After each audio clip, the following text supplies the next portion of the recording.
Thank you all once again for being here. And I would just sort of say that I'm overwhelmed to be in this room with all of you. The faculty who have not been involved in working in and setting up this space first came here on Monday. And we came together for our opening. This is an annual tradition for our opening annual Eucharist.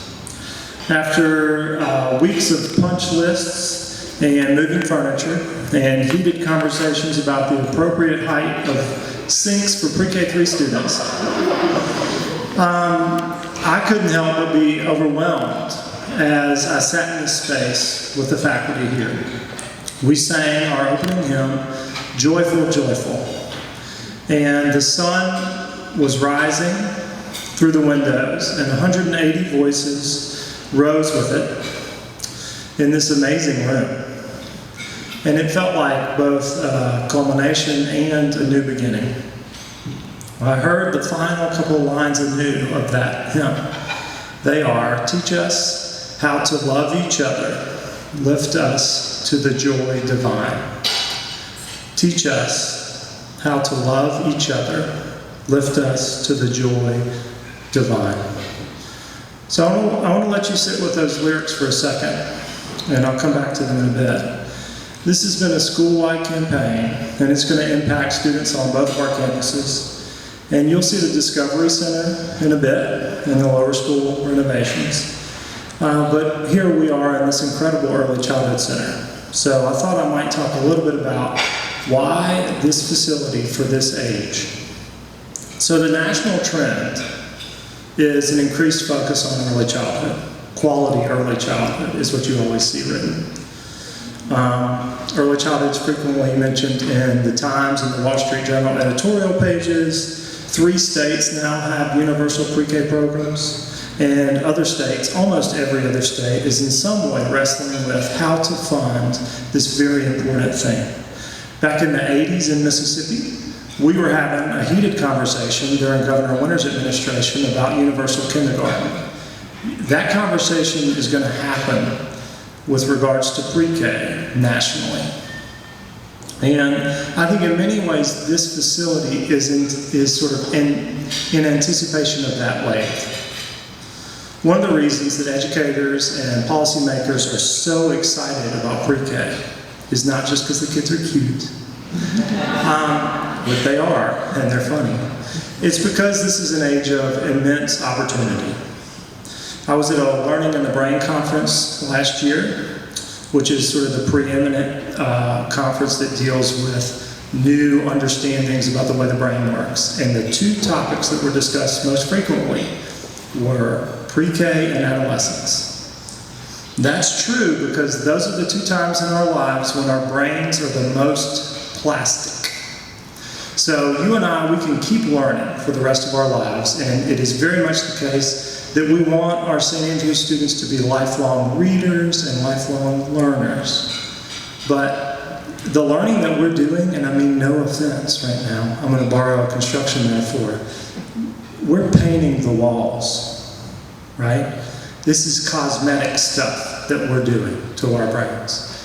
The learning that our youngest people are doing is foundational.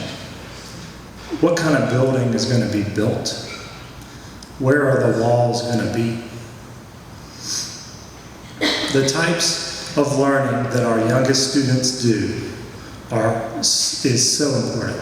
When they're working with blocks, they're learning about early mathematical skills. When they dress up like firemen, and the next day they dress up like a mom, what they're doing is they are inhabiting various identities, and in so doing, they are learning about their own. They are wrestling with the biggest questions that we people wrestle with for the entirety of our lives. The things that matter most. Who is my neighbor? What does it mean to be decent to them? What does it mean to be respectful? To be truthful? To play fair? Sorry, it's an amazing thing, these kids. Given the intense opportunity and the foundational types of learning that mark just the regular days, early childhood is the best possible thing in which to invest. Of course, my pages are going to stick. So one more reminder about that couplet. Teach us how to love each other, lift us to the joy divine. There are functional improvements in these spaces. The teachers needed more storage for their art supplies. In our old building, each classroom had a single toilet. I'm not sure if any of you have tried to get 13 3-year-olds to go to the potty in 15 minutes. You could not do it.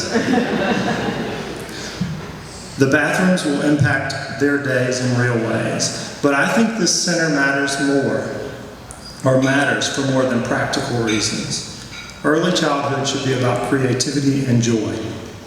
We believe that collaboration and listening are skills for tomorrow's economy.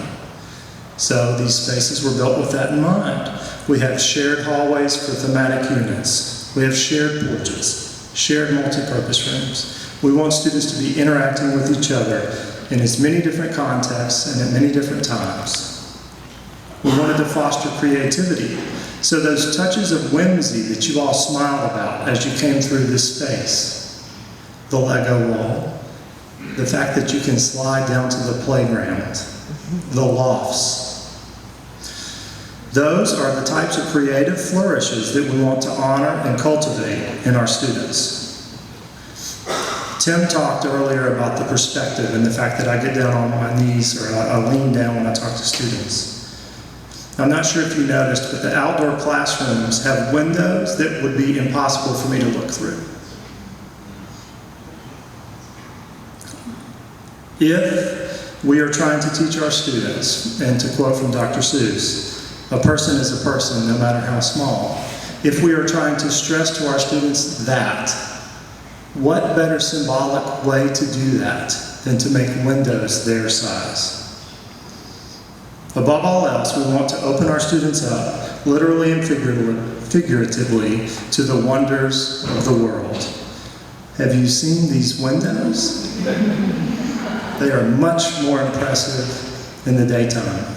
Now, how we're going to keep them clean. In fact, I'd like to formally invite you all back a year from now with your Windex for just a window cleaning day. So the Discovery Center, which you're going to see in just a bit, was designed just as intentionally. We want students to be excited about reading, so we tried to create spaces that would enable them to curl up with a book. We wanted them to be working together on Lego robotics, so we created a digital makerspace. Everything here was intentional. Everything was linked to pedagogical curricular goals. And as such, I think it situates St. Andrews as a conversational partner in that broader conversation I referenced earlier. If the world is going to be talking about pre-K, well, we've got the best pre-K facility around. We are a resource for Mississippi. And we've always wanted to be a private institution with a public purpose. Our great challenge and our great opportunity will be leveraging these facilities not just for our own students, and I think it's important to note, for the sake of our own students, leveraging these resources for broader impact as well. None of these dreams would have been possible without your support. Teach us how to love each other. You have given gifts in honor of your children, in honor of your grandchildren. I think it's important to note many of you have given gifts that your progeny, or by which your progeny will not benefit. That's amazing. What better lesson in love and community support is there than that? But it makes my heart biggest to know about the joy, to know of the joy that students will feel when they come to these spaces. So, thank you, thank you, thank you. I'm going to hand it over to Stephanie, who's going to, I'm guessing, probably continue thanking you.